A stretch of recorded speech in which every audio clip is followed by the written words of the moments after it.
안녕하세요. 따뜻한 책방입니다.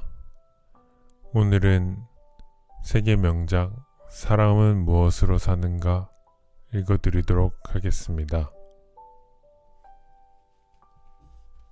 사람은 무엇으로 사는가?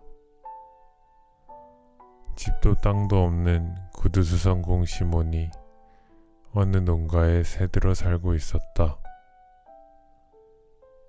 그에게는 아내와 자식들이 있었는데 구두를 만들거나 수선해서 버는 돈이 수입의 전부였다.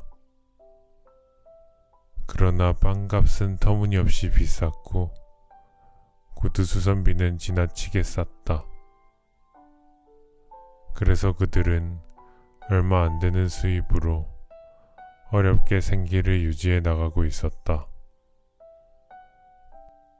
구두 수선공에게는 모직 외투가 한 벌 있었는데 아내와 번갈아 가며 입어야 했다. 그러나 그조차도 낡아서 누더기가 된 지 오래였기 때문에 그는 2년째 새 외투를 만들 양가죽을 사기 위해 잔뜩 벼르고 있었다. 겨울이 오기 전 구두 수선공은 가까스로 얼만큼의 돈을 모을 수 있었다. 아내의 장롱 속에는 3루블짜리 지폐가 있었고 마을 농부들에게 꿔준 돈도 5루블 20코페이카나 되었다. 이렇게 돈이 모이자 그는 양가죽을 사기 위해 마을로 갈 준비를 했다. 아침 식사를 마친 그는 무명과 솜으로 만든 아내의 자켓을 걸치고 그 위에 두꺼운 모직 외투를 껴입었다. 3루블짜리 지폐를 주머니에 넣은 뒤 나뭇가지를 하나 꺾어 지팡이도 만들었다. 길을 떠나며 그는 생각했다. 사람들에게 빌려줬던 5루블을 받아 내가 가지고 있는 3루블에 보태면 양가죽을 사서 겨울 코트를 만들 수 있겠어. 마을에 도착한 구두 수선공은 한 농부의 집을 찾았다. 그런데 농부는 출장 중이었고 농부의 아내는 일주일 안으로 남편을 통해 돈을 보내겠다는 말만 전할 뿐 돈은 갚지 않았다.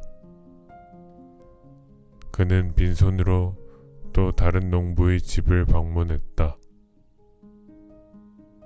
그러나 그 농부 역시 하늘에 맹세코 돈이 한 푼도 없다며 장화를 고친 값 20코페이카만 건네주었다. 구두 수선공은 어쩔 수 없이 외상으로 양가죽을 사야겠다고 생각했다. 하지만 모피장수는 이를 거절했다. 돈을 먼저 가지고 오쇼. 그러면 마음에 드는 걸 줄 테니 외상값 받기가 얼마나 어려운지 당신도 잘 알지 않소?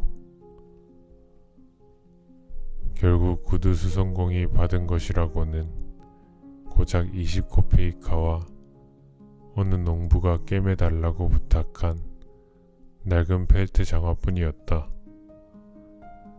양가죽은 사지도 못하고 헛수고만한 구두 수선공은 몹시 속이 상해서 가진 돈 20코페이카를 보드카 마시는데 몽땅 사용해버렸다.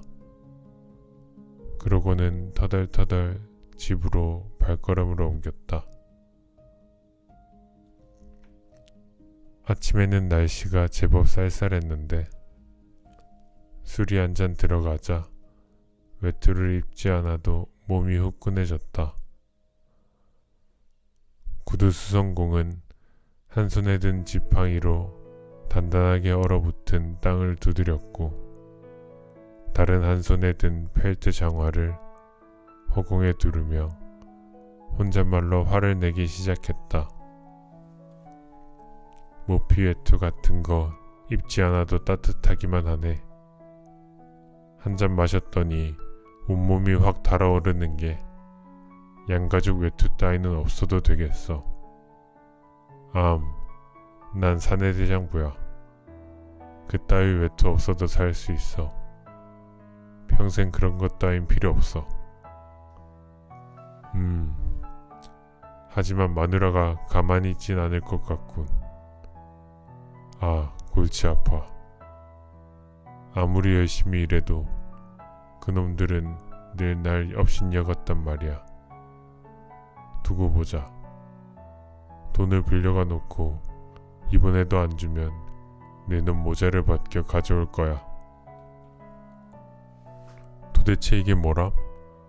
20코페이카씩 찔끔찔끔 주고 말이야. 그걸로 술 마시는 것 외에 뭘 할 수 있겠어. 자기가 곤란하다고 나까지 곤란하게 만들면 어떡하라는 거지? 자기는 집도 있고 가축도 있고 뭐든지 다 있지만 내가 가진 거라곤 이 외투 한 벌뿐인데. 그리고 그놈은 농사를 지어 빵을 만들어 먹으면 되지만 난 당장 돈을 주고 사야 할 형편이고 말이야. 아무리 발버둥을 쳐도 일주일에 빵값만 3루블이 들고 집에 돌아오면 빵도 없을 테니 적어도 1루블 50코페이카는 내놔야 해. 그러니까 당장 나한테 돈을 갚으란 말이야. 씩씩거리며 걷던 구두수선공은 이윽고 길 모퉁이에 있는 교회에 이르렀다. 그때 구두수선공의 눈에 교회 근처에서 뭔가 하얀 물체가 어른거리는 것이 보였다. 그는 눈을 크게 뜨고 그것을 살펴보았지만 이미 땅거미가 내리기 시작해 주위가 어두워 무엇인지 분간할 수가 없었다. 여기에 바위 같은 건 없었는데 혹시 소인가? 아냐, 짐승 같아 보이진 않아. 머리는 사람 같은데 사람치고는 지나치게 하얀걸. 더구나 사람이 이런 데 있을 리가 없지. 구두수선공은 좀 더 가까이 다가갔다. 그러자 점점 그 형상이 분명하게 보이기 시작했다. 그런데 이게 웬일인가? 그 형상은 살았는지 죽었는지 분간할 수 없었지만 틀림없는 사람이었다. 벌거벗은 몸으로 교회 벽에 기대 앉은 채 꼼짝도 하지 않았기 때문에 사람인지조차 분간이 되지 않았던 것이다. 구두수선공은 갑자기 겁이 덜컥 났다. 저런, 누군가가 이 남자를 죽이고 옷을 벗겨간 모양이군. 괜히 가까이 갔다가 나중에 무슨 변을 당할지 몰라. 구두수선공은 그곳을 그대로 지나치기로 마음먹고 남자의 모습이 더는 보이지 않을 때까지 걸었다. 그런데 그렇게 교회 모퉁이를 지날 때쯤 구두수선공이 뒤를 돌아보니 그 남자가 조금씩 움직이는 것처럼 보였다. 게다가 그 남자가 자신을 바라보고 있는 것 같았다. 그는 더욱더 겁이 나서 속으로 중얼거렸다. 한번 가까이 가볼까? 아니면 그냥 이대로 지나쳐 갈까? 혹시 곁에 갔다가 무슨 봉변이라도 당하면 어떡하지? 지금 나는 저놈이 누구인지 전혀 알 수가 없잖아. 좋은 일을 하는 사람이 이런 모습으로 있을 리 없어. 가까이 다가가는 순간 무섭게 덤벼들어 내 목을 졸라버릴지도 몰라. 그러면 난 꼼짝없이 죽는 거야. 목 졸려 죽지는 않더라도 결국 좋지 않은 일을 당할 게 뻔해. 만일 돕는다고 해도 저 벌거숭이를 어쩐담? 내 옷을 벗어줄 수도 없는 노릇이고. 에라 모르겠다. 그냥 가버리자. 구두수성공은 걸음을 재촉했다. 그런데 교회를 거의 벗어났을 무렵 그의 내면 깊은 곳에서부터 우러나오는 양심의 목소리가 들리기 시작했다. 그는 길 한복판에 멈춰서서 자신을 향해 이렇게 말했다. 시몬, 도대체 넌 뭘 하고 있는 거지? 사람이 어려운 일을 당해 죽어가고 있는데 겁이나 집어먹고 슬그머니 도망치려고 하다니. 네가 무슨 부자라도 된다고 가진 재산을 빼앗길까봐 겁을 낸단 말이야? 시몬, 이건 옳지 않은 행동이야. 단단히 결심한 구두수성공은 발길을 돌려 사내에게 다가갔다. 2. 구두수성공 시몬은 벌거벗은 남자 곁으로 다가가 그를 자세히 살펴보았다. 가까이서 보니 그는 젊은 남자였다. 그래서인지 몸은 튼튼해 보였고 다행히 얻어맞은 흔적도 없어 보였다. 그러나 그는 몸이 꽁꽁 얼어붙어 덜덜 떨고 있었다. 젊은이는 벽에 기대앉은 채 시몬을 쳐다보지도 못했다. 약해질 대로 약해져 눈을 뜰 힘조차 없었던 것 같다. 시몬이 한 걸음 더 다가가자 젊은이는 그제야 정신을 차리고 눈을 떴다. 고개를 돌려 시몬을 똑바로 쳐다보는 젊은이의 눈빛이 시몬의 마음을 움직였다.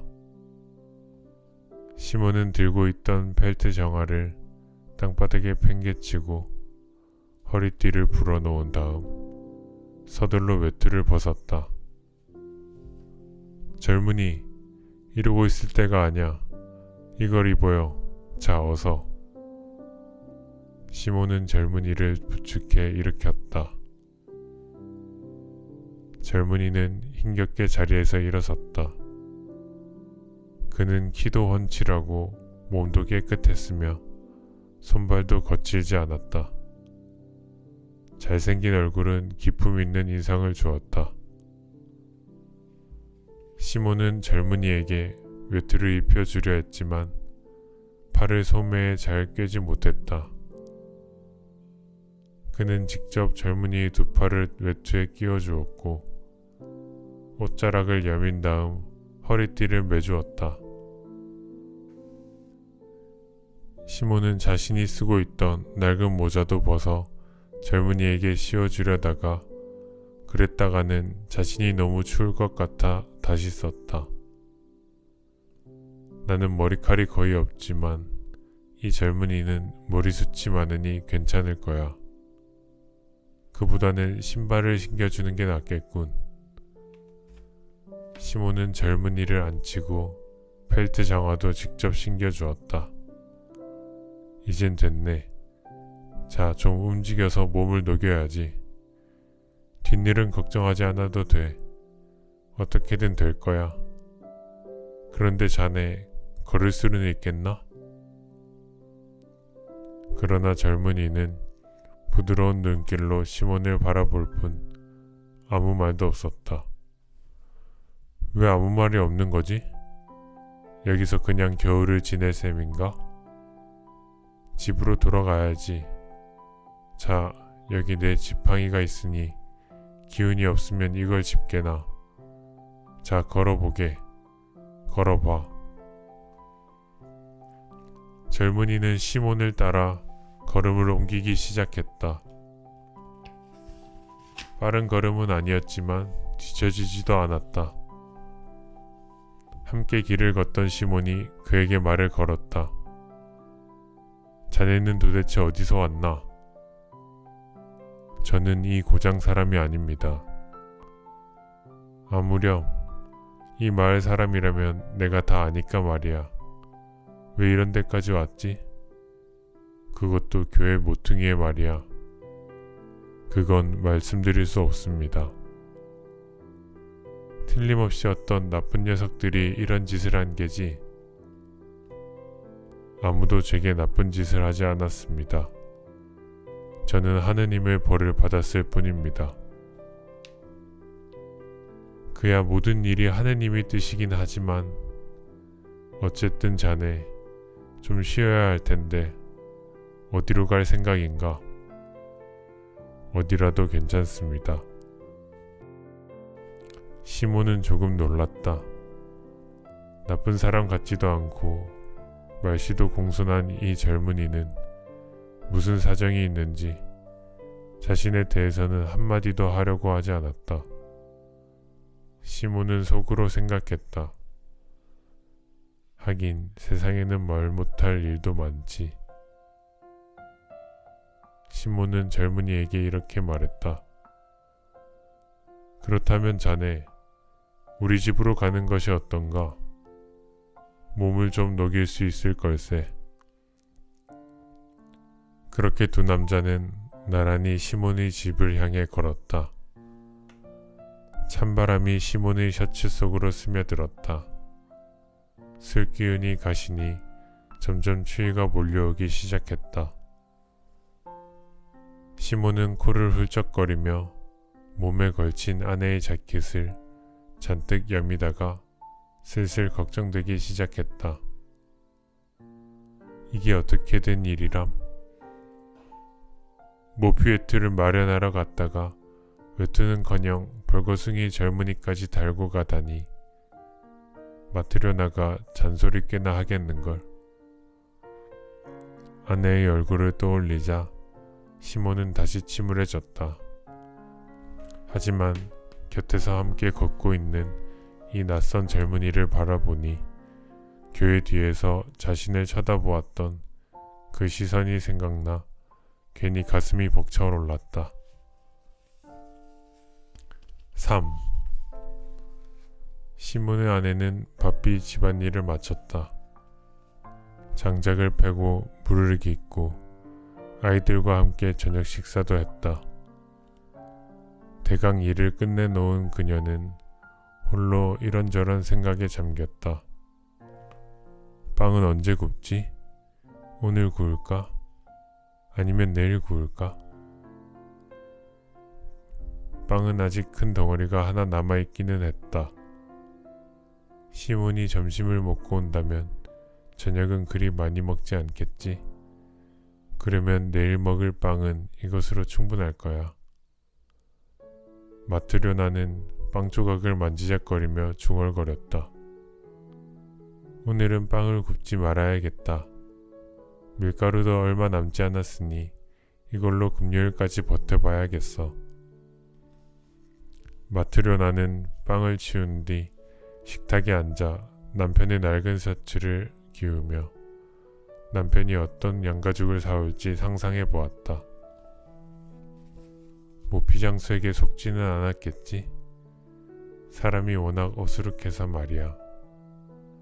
남을 조금도 속일 줄 모르고 대신 어린아이에게도 속는 사람이니.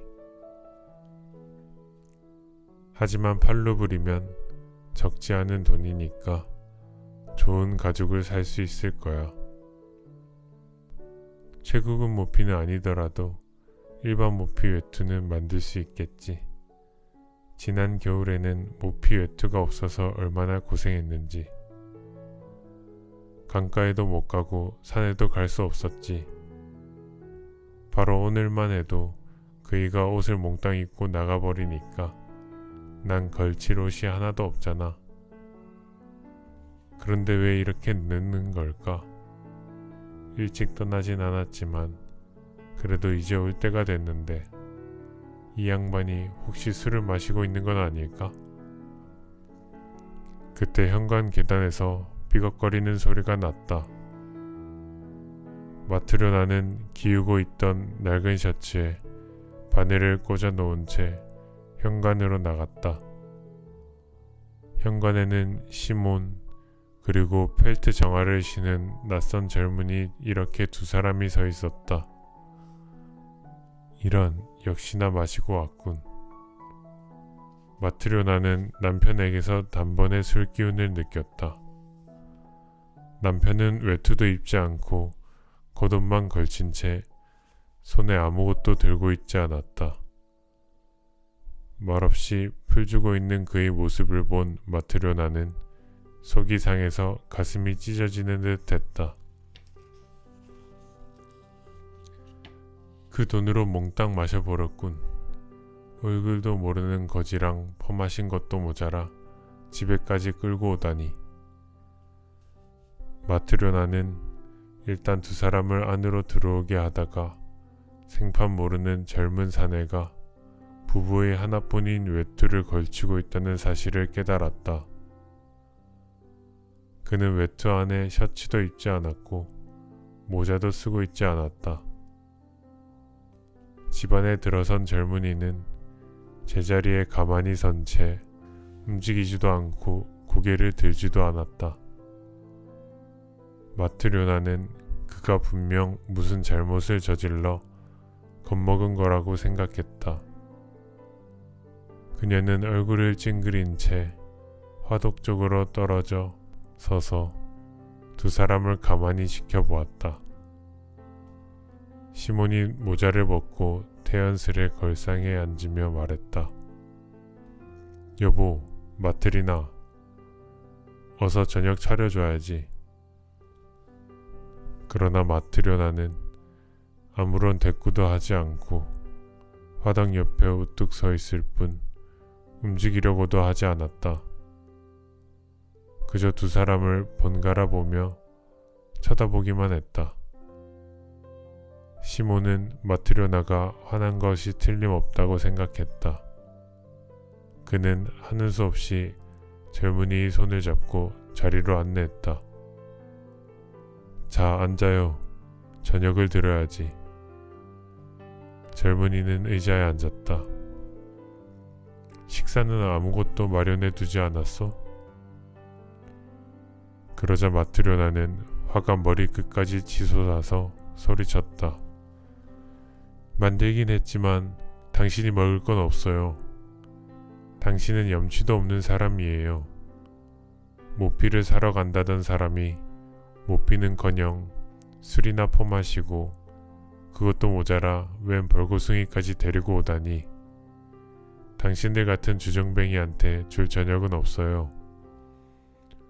마트료나, 알지도 못하면서 함부로 말하지 말아요. 먼저 이 사람이 누군지, 어떻게 여기까지 왔는지 물어보는 것이 순서 아니요? 그러자 마트료나는 발끈했다. 돈은 어디에 썼는지 말해봐요. 시몬은 외투 주머니를 뒤져 지폐를 꺼내 펼쳐보았다. 돈은 여기 그대로 있어. 그리고 트리포노프아에게는 돈을 받지 못했고 오늘은 돈이 없으니 내일 꼭 주겠다고 그럽디다. 마트료나는 기가 막혔다. 대체 무슨 일이란 말인가? 모피도 사오지 않았으면서 하나밖에 없는 외투마저 생판 모르는 벌겋숭이에게 입혀 집까지 데려오다니. 마트료나는 시몬이 식탁 위에 올려둔 지폐를 잡아채며 시몬에게 말했다. 저녁은 없어요. 어느 누가 벌겋숭이와 술주정뱅이에게 밥을 먹여주겠어요. 여보, 말 좀 조심해요. 먼저 내 말 좀 들어보라니까. 당신 같은 주정뱅이한테서 무슨 말을 들어요? 나는 처음부터 당신 같은 주정뱅이한테 시집 오고 싶지 않았어요. 어머니가 주신 옷감도 당신이 술값으로 몽땅 날려버렸죠. 그것도 모자라 이번에 모피 사러 간다더니 그 돈을 전부 술 마시는 데 쓰고. 시몬은 아내에게 술값은 고작 20코페이카 뿐이었으며 어디에서 이 사람을 만났고 어떻게 데리고 오게 되었는지 설명하려고 했지만 마트료나는 그에게 말할 틈조차 주지 않았다. 마트료나는 쉴 새 없이 엄청난 잔소리를 쏟아냈을 뿐 아니라 심지어 10년 전의 일까지 들춰내기 시작했다. 한참 동안 이 말 저 말을 퍼붓던 그녀는 시몬에게 달려들어 그가 입고 있던 재킷에 옷소매를 붙들고 늘어졌다. 내 옷 이리 줘요. 한 벌밖에 없는 내 옷을 뺏어 입고서 염치도 없지. 어서 이리 내요. 이 못난 인간 같으니. 시몬이 아내의 무명 재킷을 막 벗으려는 찰나 마트료나가 한쪽 소매를 힘껏 잡아당기는 바람에 재킷의 솔기가 우두둑 뜯겨나가고 말았다.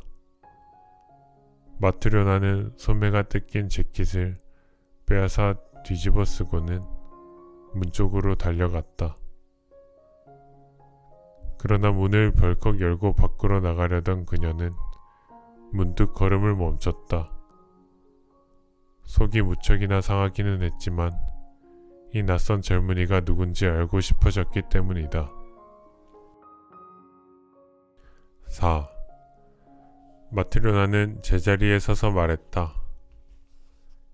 만약 저 젊은이가 좋은 사람이라면 저런 꼴일 리가 없잖아요. 이 사람은 셔츠도 입고 있지 않아요. 만약 당신이 좋은 일을 한 것이라면 어디서 이 젊은이를 어떻게 데리고 왔는지 내게 왜 말을 못하고 있는 거죠? 그러니까 내가 아까부터 계속 설명하려 하지 않았소. 교회 옆에 이 사람이 앉아 있었는데 괜히 얼어붙어 있더군. 여름도 아닌데 벌거벗은 몸으로 말이오. 하나님이 나를 이 사람에게로 보내신 게 틀림없소. 그렇지 않았더라면 이 사람은 죽고 말았을 테니 이 상황에서 내가 뭘 어떻게 할 수 있겠소. 사람이 살다 보면 언제 무슨 일을 당할지 모르는 게 당연하잖소. 그래서 우리 옷을 입혀서 여기까지 데리고 온 거요. 마트료나, 당신도 마음을 가라앉히고 이 사람의 상황을 좀 생각해봐요. 이 젊은이는 하마터면 죽을 뻔했다오. 물론 사람이라면 누구나 언젠가는 죽는 법이지만 말이오. 마트료나는 다시 욕을 퍼부으려다 낯선 젊은이를 쳐다보고는 입을 다물었다. 왠지 모를 평온한 기운이 마트료나를 휘감았기 때문이다. 젊은이는 의자 끝에 죽은 듯이 앉아 꼼짝도 하지 않았다. 그는 두 손을 무릎 위에 올려놓고 고개를 숙인 채 답답한 듯 줄곧 눈을 감고 얼굴을 찌푸리고 있었다. 마트료나가 잠시 침묵을 지키자 시몬이 말을 이었다. 마트료나, 당신 마음엔 하나님도 없소? 이 말을 들은 마트료나는 다시 한번 낯선 젊은이를 쳐다보았다. 그러나 마트료나는 자신의 마음이 차츰 누그러지기 시작하는 것을 느꼈다. 문 앞에 서 있던 그녀는 발길을 돌려 화덕이 있는 구석으로 가서 저녁 식사를 준비하기 시작했다. 식탁 위에 컵을 놓고 보리로 만든 음료를 가득 따랐다. 그러고는 마지막 남은 빵을 내놓은 뒤 나이프와 스푼을 건네며 그들에게 말했다. 어서 들어요. 시몬도 젊은이를 안심시키며 말했다. 이리 가까이 앉게 젊은이. 시몬은 커다란 빵을 작게 잘라 먹기 시작했다. 마트료나는 식탁 구석에 앉아 한 손으로 턱을 괴고서 낯선 젊은이를 물끄러미 바라보았다. 곧 그가 가엾다는 생각이 들었고 연민까지 느껴졌다. 그 순간 젊은이가 갑자기 기쁜 표정을 지으며 찡그렸던 얼굴을 펴더니 마트료나를 향해 빙그레 웃었다. 식사가 끝난 후 마트료나는 식탁 위를 치우고 젊은이에게 물었다. 그런데 도대체 어디서 왔어요? 저는 이곳에 사는 사람이 아닙니다. 그럼 왜 길바닥에 쓰러져 있었죠? 그건 말씀드릴 수 없습니다. 누가 당신 옷을 벗겨갔나요? 저는 하느님께 벌을 받았습니다. 그래서 벌거벗은 몸으로 누워 있었단 말이에요? 네, 벌거벗은 몸으로 쓰러진 채 얼어 죽기 직전이었지요. 그런 저를 시몬 씨가 가엾게 여겨 입고 있던 외투를 저한테 입혀주시고 집으로 데려온 겁니다. 또 여기에 와서는 아주머니께서 저를 불쌍히 여기시고 먹고 마실 것을 주셨어요. 두 분께는 틀림없이 하나님의 은총이 있을 겁니다. 마트료나는 자리에 일어나 방금 기어둔 시몬의 낡은 셔츠를 가져다가 젊은이에게 주고 바지도 건네주었다. 자, 셔츠도 안 입은 모양인데 이걸 입고 아무데나 편한 자리에서 자도록 해요. 침대 위든 화덕 옆이든지요. 젊은이는 외투를 벗고 셔츠를 입은 뒤 침대에 누웠다. 마트료나는 불을 끈 뒤 외투를 가지고 남편 곁으로 갔다. 외투 자락을 덮고 누웠지만 쉽사리 잠이 오지 않았다. 낯선 젊은이에 대한 생각이 머릿속에서 떠나지 않았다. 그 젊은이가 마지막 남은 빵을 다 먹어버려 내일 먹을 빵이 없다는 것과 셔츠와 바지를 줘버린 일을 생각하면 물론 아깝지 않은 것은 아니었지만 젊은이가 빙긋 웃던 모습을 떠올리니 어쩐지 마음이 평온해졌다. 마트료나는 한참이나 잡을 이루지 못하다가 시몬이 뒤척이는 소리를 듣고 말을 걸었다. 시몬, 응? 남은 빵을 다 먹어버렸는데 내일은 어떻게 하죠? 옆집 마라냐한테서 좀 빌려올까요? 그렇게 하구려. 삿입에 거미줄이야 치겠소. 어떻게든 되겠지. 마트료나는 한동안 그대로 누워있다가 다시 말을 꺼냈다. 저 젊은이는 나쁜 사람 같지는 않던데 왜 자기 이야기를 하지 않는 걸까요? 아마 말 못할 사정이 있겠지. 시몬, 응? 우리는 이렇게 남을 도우려고 하는데 왜 남들은 우리를 도와주지 않는 걸까요? 시몬은 뭐라고 대답해야 할지 몰라. 뭘 자꾸 그런 생각을 하는 거요. 돌아 누워 잠을 청했다. 오. 아침이 되어 시몬은 잠에서 깨어났다. 아이들은 아직 꿈나라 속에 있었고 아내는 벌써 옆집에 빵을 빌리러 갔는지 보이지 않았다. 어젯밤에 데려온 젊은이는 낡은 셔츠와 바지를 입은 채 멍하니 의자에 앉아 있었다. 어제보다는 표정이 한결 밝아 보였다. 시몬이 말을 걸었다. 이봐 젊은이, 뱃속에선 먹을 것을 원하고 몸에는 걸칠 것이 있어야 하니 뭐든 돈벌이를 해야 하지 않겠나? 자넨 무슨 일을 할 수 있는가? 저는 할 줄 아는 일이 없습니다. 시몬은 깜짝 놀라며 다시 말을 이었다. 그래도 하려는 마음만 먹으면 되는 거야. 사람은 뭐든지 배울 수 있다네. 네, 사람들 모두가 일하니 저도 일하겠습니다. 좋아. 그런데 자네 이름이 뭔가? 미하일입니다. 그래 미하일, 자네는 자신의 이야기는 하고 싶어 하지 않으니 묻지는 않겠네. 굳이 들어야 할 이유도 없고 말이야. 하지만 사람이라면 반드시 일을 하면서 살아야 하네. 만약 내 일을 돕겠다면 우리 집에 머물러도 좋아. 어떤가? 하느님의 축복이 함께하길. 고맙습니다. 무슨 일이든 가르쳐 주시면 열심히 배우겠습니다. 시몬은 실을 접어들고 손가락에 감아 매듭을 지었다. 이 일은 별로 어렵지 않네. 잘 보게. 미하일은 자세히 들여다보더니 시몬처럼 실을 손가락에 감고 금방 매듭을 만들었다.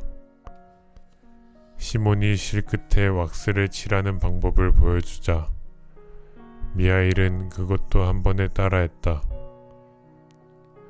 빳빳한 실을 바늘에 꿰고 깁는 방법을 가르치니 이 일도 금세 익혔다. 미하일은 어떤 작업이든 금세 배웠으며 사흘째부터는 마치 지금까지 쭉 수선을 해온 사람처럼 능숙하게 일하기 시작했다. 그는 쉴 새 없이 일하면서도 식사는 조금밖에 하지 않았다. 일하다가 휴식할 때는 조용히 앉아 천장만 바라보았다. 밖에도 나가지 않았고 필요 없는 말이나 농담 같은 것도 하지 않았으며 웃지도 않았다. 미하일이 유일하게 웃었던 때는 처음 왔던 날 마트료나가 저녁을 대접했던 바로 그 순간뿐이었다. 6. 하루가 지나고 한 달이 지나고 어느덧 1년이라는 세월이 흘렀다. 미하일은 여전히 시몬의 집에 머무르며 함께 일했다. 그 1년 동안 시몬의 구두방에서 일하는 직공 미하일만큼 튼튼하고 멋진 구두를 만드는 사람은 없다는 소문이 퍼졌고 근처 다른 마을에서도 주문이 밀려들었다. 덕분에 시몬의 수입은 차츰 늘어났다. 어느 겨울날 시몬과 미하일이 일하고 있는데 집 밖에서 요란한 방울 소리가 들려왔다. 창밖을 내다보니 삼두마차 한 대가 시몬의 구두방으로 다가오고 있었다. 집 앞에 멈춰선 마차에서 젊은 하인이 뛰어내려 마차의 문을 열었다. 마차 안에서 한눈에 보아도 고급스러워 보이는 모피 외투를 걸친 신사가 걸어 나와 시몬의 현관으로 올라서고 있었다. 그를 본 마트료나는 급히 뛰어나가 문을 활짝 열고 손님을 맞이했다. 그 신사는 허리를 굽히며 안으로 들어왔다. 그런데 그 신사가 집 안에 들어와 허리를 곧게 펴자 그의 키는 머리가 거의 천장에 닿을 정도로 컸고 그 거대한 몸집은 방 안을 가득 메울 정도였다. 일어서서 인사를 하던 시몬은 그를 보고는 소그라치게 놀랐다. 지금껏 이렇게 거대한 사람을 본 적이 없었기 때문이다. 시몬은 깡말랐고 미하일 역시 여인 체격이었으며 마트료나는 마치 장작개비처럼 가느다란 몸매였다. 그들의 눈에 비친 이 신사는 마치 다른 세상에서 온 사람 같았다. 혈색이 좋은 얼굴에서는 반질반질 윤기가 흘렀고 황소처럼 굵은 목 때문인지 몸 전체가 마치 무쇠로 되어 있는 것 같았다. 신사는 숨을 한 번 내쉰 뒤 외투를 벗고 의자에 앉으며 물었다. 누가 구두방 주인인가? 시몬이 나서서 말했다. 제가 주인입니다. 그러자 신사가 자신의 하인에게 큰 소리로 말했다. 어이 페드카, 그 가죽을 가져와. 하인이 달려가서 꾸러미 하나를 가져오자 신사는 그것을 받아 탁자 위에 올려놓았다. 풀어봐. 신사가 말하자 하인이 꾸러미를 풀었다. 꾸러미 안에는 가죽이 들어있었다. 신사는 그 가죽을 손으로 가리키며 시몬에게 말했다. 이봐 수성공, 이 물건이 보이나? 예, 보입니다. 시몬이 대답했다. 그럼 이 물건이 어떤 것인지 알겠나? 시몬이 가죽을 잠시 만져보고는 말했다. 좋은 가죽이군요. 어리석은 사람 같으니라고. 그야 물론 좋은 가죽이지. 자네는 한 번도 이런 가죽을 본 적이 없을 게야. 이건 독일제로 20루블이나 한단 말이야. 그러자 시몬이 겁을 집어먹고 말했다. 저희 같은 사람이 어떻게 이런 가죽을 구경이나 했겠습니까? 그렇지. 그런데 말이야. 자네 이 가죽으로 내 말에 꼭 맞는 정화를 만들 수 있겠나? 예, 만들 수 있습니다, 나으리. 그러자 신사가 호통치듯 말했다. 만들 수 있다고? 물론 그래야지. 하지만 이것으로 누구의 정화를 만드는지, 어떤 물건으로 만드는지를 반드시 명심해야 하네. 자네는 이 가죽으로 1년 내내 신어도 해지지 않는 정화를 만들어야 해. 만약 자신이 있으면 맡아서 재단하고 못할 것 같으면 손도 대지 말게. 그리고 미리 말해두지만 1년도 안 되어 바느질이 뜯어지거나 모양이 변하면 자네를 감옥에 넣어버릴 걸세. 그 대신 1년이 지나도 변함없는 튼튼한 정화를 만든다면 자네한테 10루블을 더 주겠네. 시몬은 잔뜩 겁이 나서 뭐라고 대답해야 할지 알 수가 없었다. 그는 미하일 쪽을 힐끗 쳐다보고는 그를 팔꿈치로 쿡 찌르면서 목소리를 낮춰 말했다. 미하일, 어떻게 하지? 그러자 미하일은 그 일을 맡으라는 듯이 시몬을 향해 고개를 끄덕였다. 시몬은 미하일의 뜻에 따라 1년 동안 모양이 변하지 않고 이음매도 터지지 않을 정화를 주문받았다. 신사는 하인을 부르더니 신고 있던 왼발의 정화를 벗기게 하고 다리를 쭉 내밀었다. 자, 그럼 치수를 재게나. 시몬은 한자 반 정도 길이의 종이를 잘라서 구김을 잘 폈다. 그러고는 무릎을 꿇고 앉아 신사의 양말이 더럽혀지지 않도록 앞치마로 손을 닦고 치수를 재기 시작했다. 발바닥에 치수를 잰 뒤에 종아리를 재려고 했지만 그 종이로는 신사의 종아리의 치수를 도저히 잴 수가 없었다. 그의 종아리가 통나무만큼이나 굵었기 때문이다. 종아리가 꼭 끼지 않게 잘 좀 재라고. 신사의 말에 시몬은 다른 종이를 덧붙여 치수를 재기 시작했다. 신사는 자리에 앉은 채 양말 속의 발가락을 꼼질꼼질 움직이며 방 안에 있는 사람들을 둘러보더니 미하일에게 시선을 고정하고 물었다. 저 사람은 누구지? 제 밑에서 일하는 아주 훌륭한 수성공입니다. 어르신의 정화도 저 사람이 만들 것입니다. 그럼 자네도 분명히 봐두게. 신사는 미하일에게 말했다. 1년간 신어도 끄떡없는 정화를 만들어야 하네. 알겠나? 시몬도 미하일을 돌아보았다. 그런데 미하일은 신사의 말에 전혀 귀 기울이지 않는 것 같았다. 그는 마치 누가 있기라도 한 것처럼 신사의 뒤쪽 구석을 유심히 보고 있었다. 미하일은 그렇게 그곳을 바라보고 또 바라보다가 갑자기 싱긋 웃더니 얼굴을 환하게 밝혔다. 이 사람 뭐야? 싱글거리고 있는 게 꼭 실성한 사람 같군. 어쨌든 기한 내에 장화를 만들도록 해. 알겠나? 그러자 미하일이 말했다. 필요하신 데까지 만들어 놓겠습니다.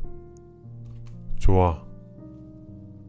신사는 장화를 다시 신고 모피 외투로 몸을 꼭 감싼 뒤 문 쪽으로 향했다. 그러나 허리를 굽히는 걸 잊은 바람에 그만 문틀에 머리를 세게 부딪히고 말았다. 신사는 욕설을 퍼붓고 이마를 문지르며 마차를 타고 떠났다. 신사가 떠나는 것을 본 시몬이 말했다. 정말 바위 같은 사람이군. 아무리 두들겨 맞아도 끄떡없을 것 같아. 문설주가 무너져 내릴 뻔했는데도 아무렇지 않은 것 같잖아. 그러자 마트료나도 한마디 거들었다.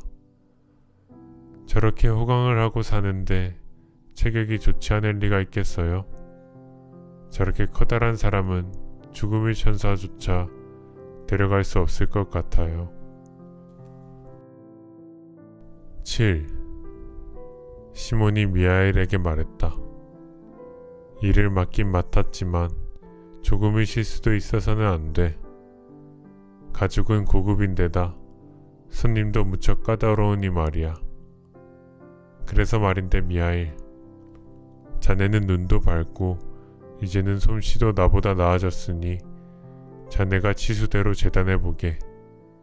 나는 겉가죽을 만들 테니까. 그러자 미하일은 그 신사의 가죽을 탁자 위에 올려놓고 반으로 접은 뒤 가위로 재단을 시작했다. 마침 미하일 곁에서 그 모습을 본 마트료나는 깜짝 놀랐다.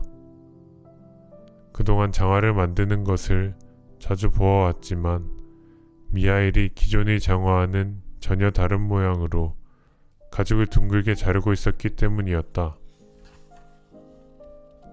마트료나는 뭐라고 말을 하려다가 마음을 고쳐 먹었다.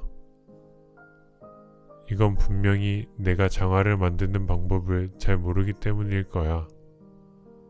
미하일이 나보다 더 잘 알고 있겠지. 괜히 말참견해서 방해하지 말자. 그러자 가죽을 자른 미하일은 그 한쪽 끝을 집어들고 장화를 만드는 겹실이 아니라 슬리퍼를 만들 때 쓰는 호실로 가죽을 깁기 시작했다. 마트료나는 다시 한번 놀랐지만 역시 아무 말도 하지 않았다. 미하일은 그것을 열심히 꿰맸다. 그러는 동안 점심때가 되었다. 시몬은 자리에서 일어나려다가 미하일이 그 신사의 가죽으로 슬리퍼를 만들어 놓은 것을 보고는 경악을 금치 못했다. 이게 대체 무슨 일인가? 미하일은 지난 1년 동안 한 번도 실수한 적이 없었는데 이제 와서 이런 실수를 저지르다니. 손님은 굽이 높은 장화를 주문했는데 바닥이 없는 슬리퍼를 만들어 놓았어. 아, 이미 가죽을 못쓰게 되어버렸으니 뭐라고 변명해야 하지? 이런 비싼 가죽을 어디서 구할 수도 없는 노릇이고. 시몬은 미하일에게 따지듯 물었다. 자네 도대체 이게 무슨 짓인가? 지금 날 죽일 작정인가? 그 손님은 장화를 주문했는데 자넨 도대체 뭘 만들어 놓은 건가? 시몬이 미하일에게 마구 잔소리를 하려는 찰나 초인종이 울리더니 누군가가 문을 두드렸다. 창문으로 내려다보니 한 남자가 구둣방이 앞에 말을 메고 있었다. 문을 열자 아까 그 신사를 따라왔던 젊은 하인이 들어왔다. 안녕하세요. 예, 안녕하세요. 그런데 무슨 일로? 아까 그 장화 때문에 주인 마님의 심부름을 왔습니다. 장화 때문이요? 무슨... 이제 그 장화가 필요 없게 되었어요. 주인님이 갑자기 돌아가셨거든요. 네? 뭐라고요? 이곳을 나와 대구로 돌아가던 도중에 마차 안에서 숨을 거두셨습니다. 마차가 집에 도착해 주인님을 내려드리기 위해 마차의 문을 열었지요. 그랬더니 주인님이 짐짝처럼 굴러떨어졌는데 이미 숨이 멎고 몸이 빳빳하게 굳어 있었어요. 그래서 주인 마님께서 제게 어르신이 장화를 주문했던 구두 수선공에게 이렇게 전하게, 장화는 이제 필요 없으니 그 가죽으로 죽은 사람에게 신겨드릴 슬리퍼를 급히 만들어 달라고 말이야. 라고 말씀하시고는 슬리퍼가 완성될 때까지 기다려서 그것을 받아가지고 오라고 하셨습니다.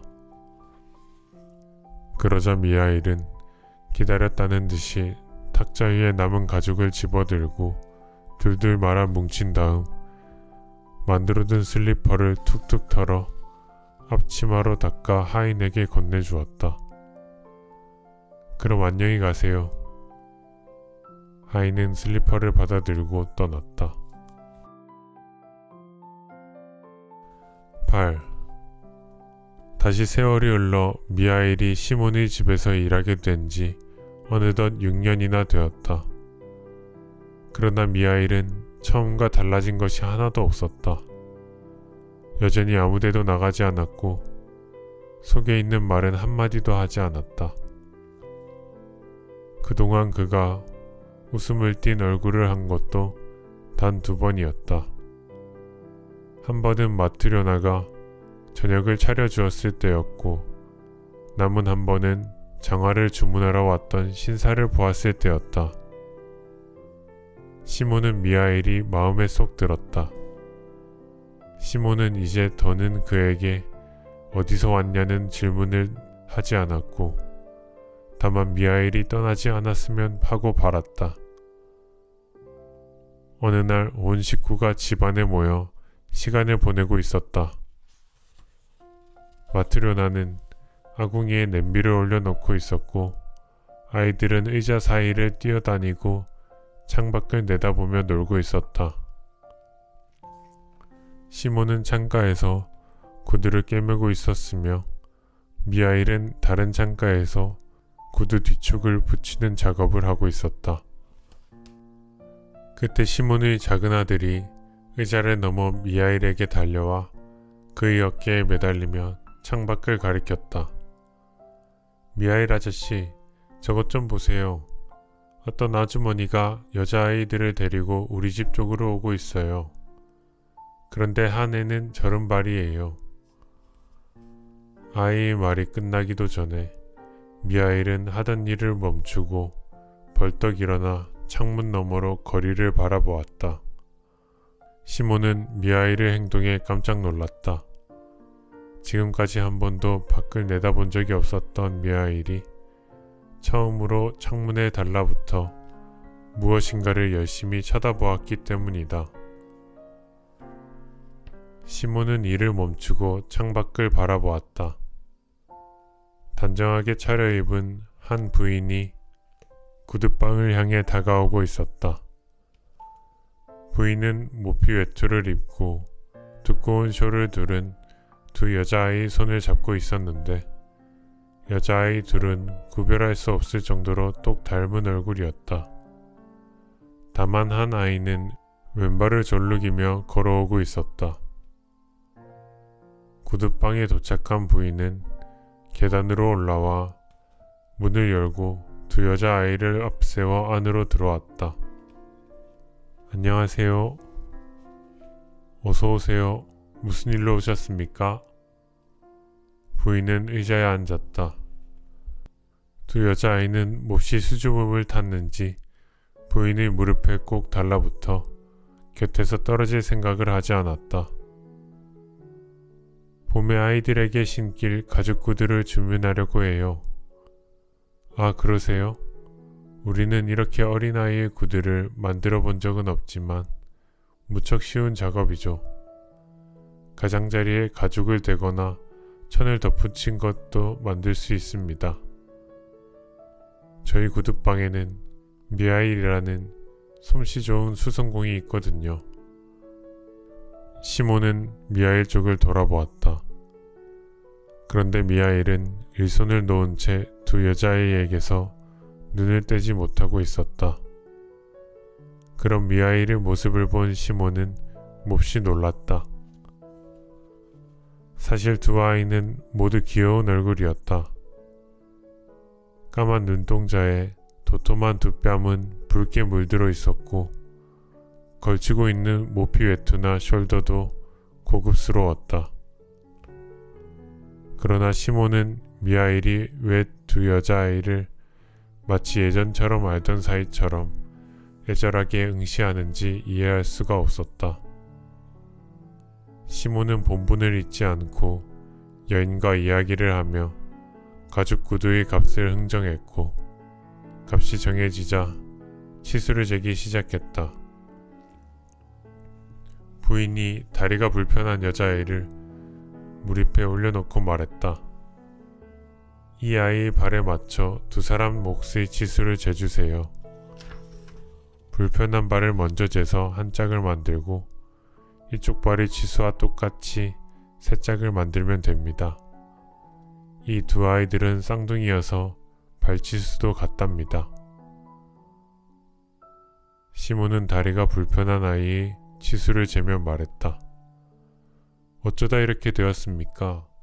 아주 귀여운 아이인데 태어날 때부터 이랬나요? 아닙니다. 아이 어머니에게 짓눌려서 그만. 그때 마트료나가 끼어들었다.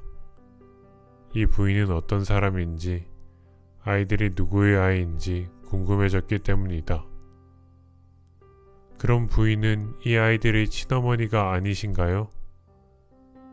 네, 전 친어머니가 아닙니다. 이 아이들은 모두 제 양녀예요. 자기 자식도 아닌데 이렇게 아이들을 예뻐하시는군요. 어떻게 아끼지 않을 수 있겠어요. 전 두 아이를 제 젖으로 키운걸요. 제게도 아이가 하나 있었는데 하나님께서 데리고 가셨답니다. 하지만 죽은 제 아이도 이토록 가엾진 않았지요. 그렇다면 이 아이들은 누구의 아이들인가요? 9. 부인은 다음과 같은 이야기를 들려주었다. 6년 전의 일이었어요. 이 아이들은 일주일 새에 고아가 되어버렸답니다. 아이들의 아버지는 화요일에, 어머니는 금요일에 세상을 떠났으니까요. 이 아이들은 아버지가 죽은 지 사흘째 되던 날에 태어났고, 어머니는 아이들이 태어나고 하루밖에 살지 못했지요. 그때 전 남편과 농사를 지으며 살고 있었습니다.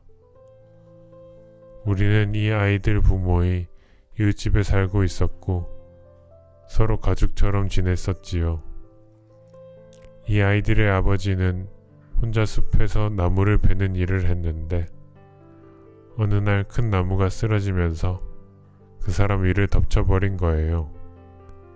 그 사람은 나무에 깔려 만신창이가 되었고 간신히 집으로 옮겨왔지만 곧 저 세상으로 가버렸지요. 그런데 그의 어머니가 그 주에 쌍둥이를 낳았어요. 바로 이 아이들이지요.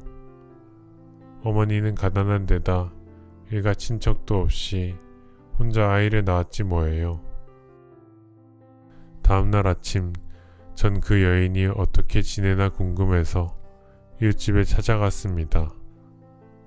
집에 들어가 보니 가엾게도 아이들 어머니는 이미 차갑게 식어 있었어요. 그런데 죽을 때 아이 위로 쓰러지는 바람에 이 아이의 한쪽 다리를 짓눌러 버린 거예요. 그래서 이 아이는 한쪽 다리를 못 쓰게 되었지요. 마을 사람들이 모여 그 여인의 시신을 깨끗이 씻고 관을 만들어 장례를 치렀어요. 모두 친절한 사람들이었지요. 그런데 갓난아이 둘만 남게 되자 고민에 빠졌어요. 이 아이들을 보낼 곳이 없었거든요. 마침 여자 중에 갓난아이를 가진 사람은 저뿐이었어요.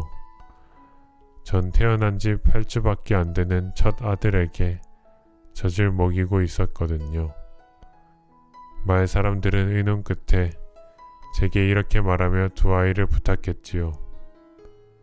마리아 아주머니, 아주머니께서 이 아이들을 당분간 맡아주지 않겠어요? 그동안 우리가 대책을 세워보겠어요.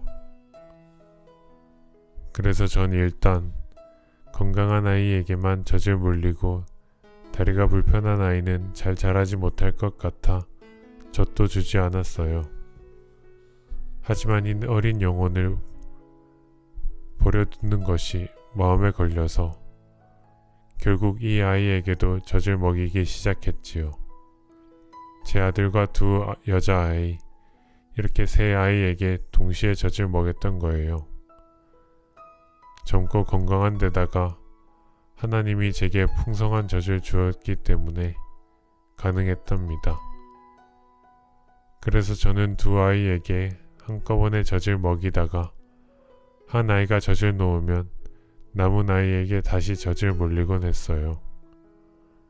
이렇게 해서 하나님은 이 두 아이를 이렇게까지 길러주셨지만 정작 제 아이는 3살이 되던 해에 하나님 곁으로 가고 말았답니다. 그리고 더는 저희 부부에게 아이를 주지 않으셨어요. 이제 살림살이도 차츰 나아져 지금은 여기서 남편과 함께 방앗간 일을 하고 있어요. 벌이가 좋아져서 형편도 나아졌지만 저희가 낳은 자식은 없답니다. 만약 이 아이들이 없었다면 얼마나 외로웠을까요? 그러니 저는 이 아이들을 사랑하지 않을 수가 없어요. 제겐 이 아이들이 꼭 필요하답니다. 부인은 다리가 불편한 아이를 가슴에 꼭 끌어안으며 흐르는 눈물을 닦았다. 마트료나가 한숨을 내쉬며 말했다. 부모 없이는 잘할 수 있지만 하나님 없이는 살 수가 없다고 하더니 정말 그 말이 맞나 보군요. 한창 이야기를 나누고 있는데 갑자기 미하엘이 앉아있던 구석에서 번갯불처럼 번쩍이는 빛이 구두방 안을 메웠다. 모두가 그쪽을 바라보니 미하엘이 밝은 미소를 지으며 두 손을 무릎에 얹은 채 위쪽을 응시하고 있었다. 10. 부인과 아이들이 떠난 뒤 미하엘은 하던 일을 멈추고 일어나 앞치마를 벗더니 시몬 부부에게 공손히 인사를 하면서 말했다. 시몬 아저씨, 그리고 마트료나 아주머니, 이제 하나님께서 저를 용서해 주셨습니다. 그러니 두 분도 부디 저를 용서해 주세요. 부부는 그제야 미하엘의 몸이 찬란하게 빛나고 있다는 사실을 깨달았다. 시몬도 일어나서 미하엘에게 머리를 숙이며 말했다. 미하엘, 자네가 보통 사람이 아니라는 것도, 자네를 붙잡아 둘 수 없다는 것도, 자네에게 일일이 캐물을 수 없다는 것도 잘 알고 있네. 다만 하나만 대답해 주게. 내가 자네를 발견해서 집에 데려왔을 때 자네는 몹시 어두운 표정을 짓고 있다가 집사람이 저녁을 차려주었을 때는 빙그레 웃으며 밝은 표정을 지었지. 또 어떤 신사가 정화를 주문했을 때 두 번째로 웃으며 기분이 더욱 좋아 보였어. 그리고 아까 그 여자아이들이 왔을 때 세 번째로 웃었으며 자네의 온몸이 빛날 만큼 환해졌다네. 미하엘, 말해보게. 왜 그런 빛이 자네 몸에서 나오는지, 왜 자네는 3번 웃었는지 말일세. 그러자 미하엘이 말을 시작했다. 제 몸이 빛나는 이유는 이제 하느님께서 저를 용서해 주셨기 때문입니다. 또 제가 3번 웃었던 것은 하나님의 3가지 진리를 깨닫게 되었기 때문입니다.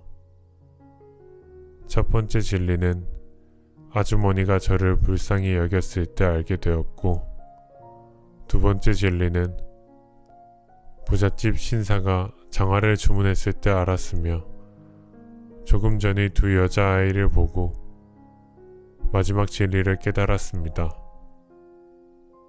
그래서 3번 미소를 지었던 것입니다. 시몬이 다시 물었다. 그렇다면 미하엘, 자네는 무슨 죄를 지어 하나님의 벌을 받았고 하나님이 말씀하신 3가지 진리는 무엇이었는지 내게 말해줄 수 있나? 그러자 미하엘이 대답했다. 저는 하느님의 말씀을 거역한 죄로 벌을 받았습니다. 저는 하늘의 천사였는데 하나님의 명을 어겼습니다. 하나님께서는 천사였던 제게 한 여인의 영혼을 데려오라고 지시하셨어요. 그래서 이승으로 내려와 보니 그 여인은 병을 앓고 있었고 막 낳은 쌍둥이 딸까지 있었습니다. 2 아기는 어머니 품에 안겨 있었지만 어머니는 그 아이들에게 젖 먹일 힘조차 없었습니다.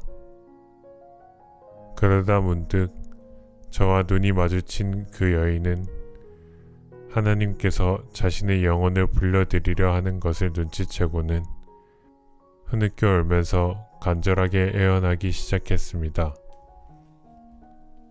천사님, 제 남편은 바로 며칠 전에 숲속에서 나무에 깔려 목숨을 잃었습니다. 제겐 이 아이들을 길러줄 가족도 없습니다. 그러니 제발 제 영혼을 거두지 마시고 이 아이들이 클 때까지 제가 키울 수 있도록 해주십시오. 아이들은 부모 없이는 절대로 살 수가 없습니다. 저는 그 여인의 말을 끝까지 들었습니다. 그런 뒤에 한 아이에게는 어머니의 젖을 물려주고 다른 아이는 그녀의 팔에 안겨준 다음 하늘로 돌아갔습니다. 그리고 하나님께 말씀드렸습니다.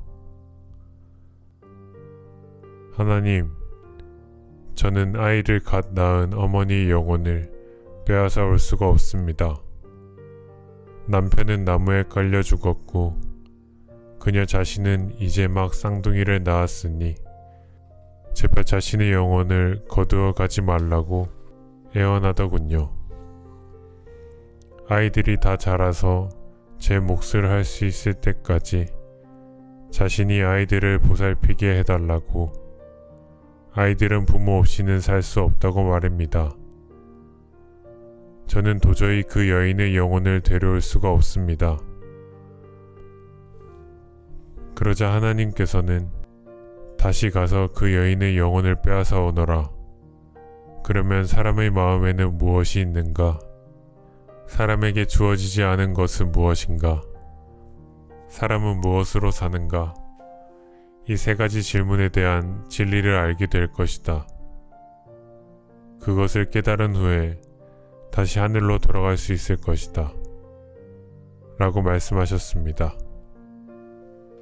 그래서 저는 다시 세상으로 내려와 그 여인의 영혼을 거두어 드렸고 갓난아이들은 어머니의 품에서 떨어졌습니다. 그때 여인의 시신이 한 아이의 다리를 짓누르고 말았지요. 저는 여인에게서 빼앗은 영혼을 하나님께 바치려고 마을 위를 날았습니다.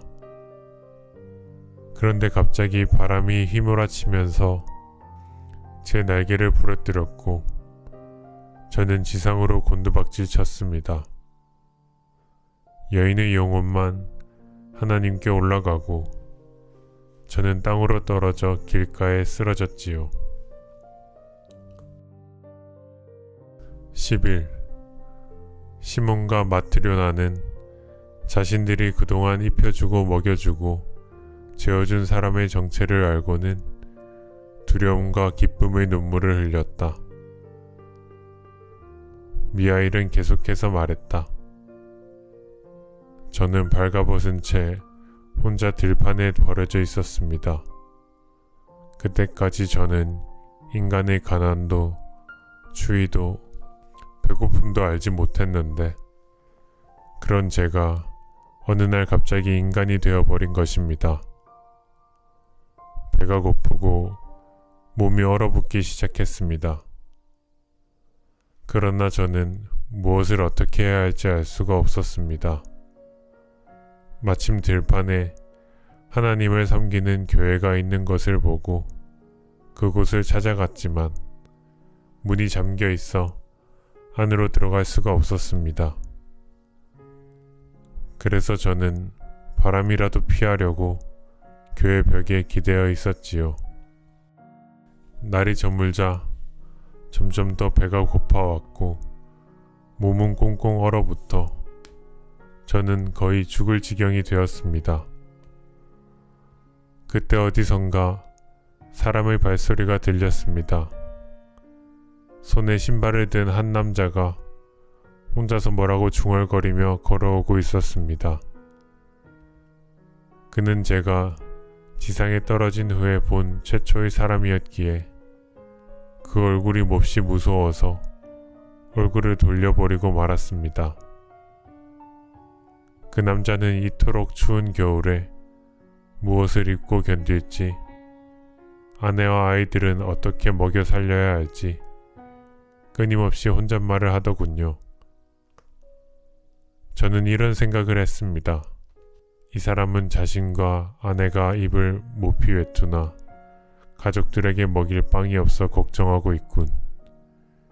이 사람이 배고픔과 추위로 죽어가고 있는 나를 도와줄 리 없어. 그는 저를 보더니 이맛살을 잔뜩 찌푸리고는 더욱 무서운 표정이 되어 제 곁을 지나갔습니다. 물론 전 실망했지요. 그런데 잠시 후 그 사람이 되돌아오더군요. 고개를 들고 그를 쳐다보았는데 아까와 같은 사람이라는 생각이 들지 않을 정도였습니다. 조금 전만 해도 죽음의 그림자가 드리워져 있던 그 사람의 얼굴에 금세 생기가 돌았기 때문이었습니다. 저는 그 얼굴에서 하나님의 모습을 보았지요. 그 사람은 제게 다가오더니 저한테 옷을 입히고는 집으로 데려갔습니다. 제가 집에 도착하자마자 한 여자가 우리 둘에게 잔소리를 퍼붓기 시작했습니다. 그 여자는 남자보다 더 무시무시한 얼굴을 하고 있었습니다. 그 여자의 입에서 죽음을 부르는 도끼가 뿜어져 나오는 것만 같아 저는 숨조차 쉴 수 없었습니다. 그녀는 저를 추운 거리로 내쫓으려 했습니다. 하지만 전 알고 있었습니다. 만약 그대로 저를 내쫓았다면 그녀는 죽고 말았을 겁니다. 그런데 남편이 하나님 이야기를 꺼내자 그녀는 금세 사람이 너그러워지더니 저녁을 준비해 주더군요. 제가 다시 그녀를 봤을 때 그녀의 얼굴에도 활력이 넘쳐 흘렸습니다. 전 그 얼굴에서도 하나님의 모습을 볼 수 있었지요. 그때 사람의 마음에는 무엇이 있는가? 라고 말씀하신 하나님의 첫 번째 진리가 떠올랐습니다. 그리고 저는 사람의 마음에 사랑이 있다는 사실을 깨달았습니다. 저는 하나님께서 제게 하신 약속이 이루어지고 있는 것이 기뻤기에 처음으로 미소를 지을 수 있었습니다. 하지만 제게는 아직 모르는 것이 남아 있었습니다. 사람에게 주어지지 않는 것은 무엇인가? 사람은 무엇으로 사는가? 두 가지입니다. 제가 그 집에 산 지 1년이 지난 어느 날, 한 사람이 찾아와 1년을 신어도 모양이 변하지 않고 뜯어지지 않는 장화를 주문했습니다.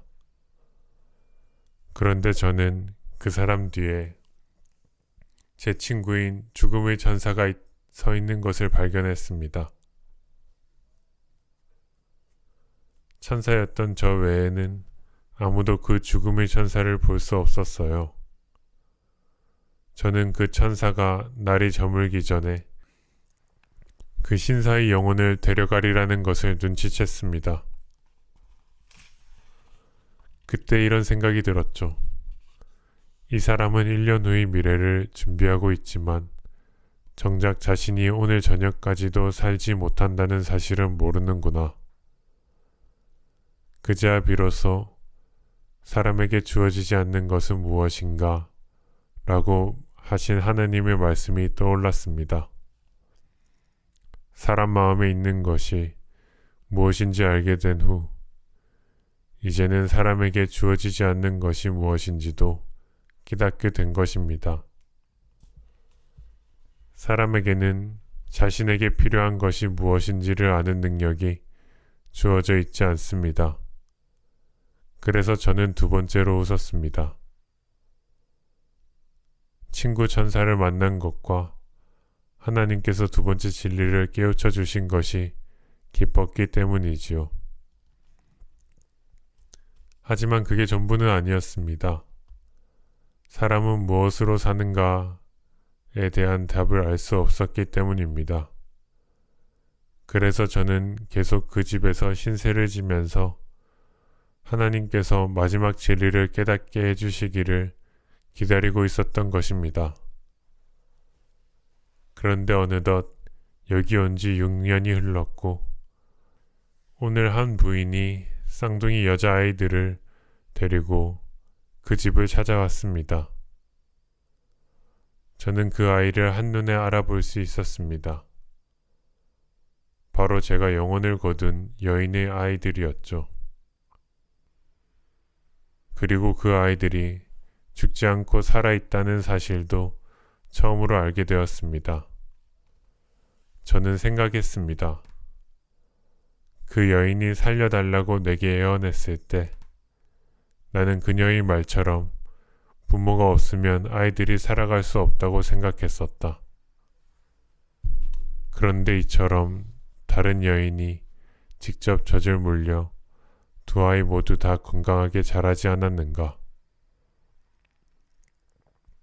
그 부인이 자신의 배로 낳지도 않은 남의 아이들을 가엾게 여기며 눈물을 흘렸을 때 저는 그녀에게서 살아계신 하나님의 모습을 보았습니다. 그리고 그제야 저는 사람은 무엇으로 사는지도 알게 되었습니다. 하나님께서 제게 마지막 진리를 깨우쳐 주시고 저를 용서해 주신 것입니다. 그래서 저는 세 번째로 웃었습니다. 그가 말을 마치자마자 천사의 형상이 드러나면서 미하엘의 몸이 온통 빛으로 둘러싸였다. 시몬과 마트료나는 그의 모습에 눈이 부셔서 제대로 쳐다볼 수조차 없었다. 미하엘이 큰 소리로 이야기하자 그의 입에서 나오는 소리는 마치 하늘에서 울려 퍼지는 목소리 같았다. 천사 미하엘은 다시 말을 이었다. 저는 모든 사람이 자신에 대한 걱정으로만 살아가는 것이 아니라 사랑으로 살아간다는 사실을 깨달았습니다. 그 여인에게는 아이들에게 필요한 것이 무엇인지 아는 능력이 없었고 그 부유한 신사도 자신에게 무엇이 필요한지 알지 못했습니다.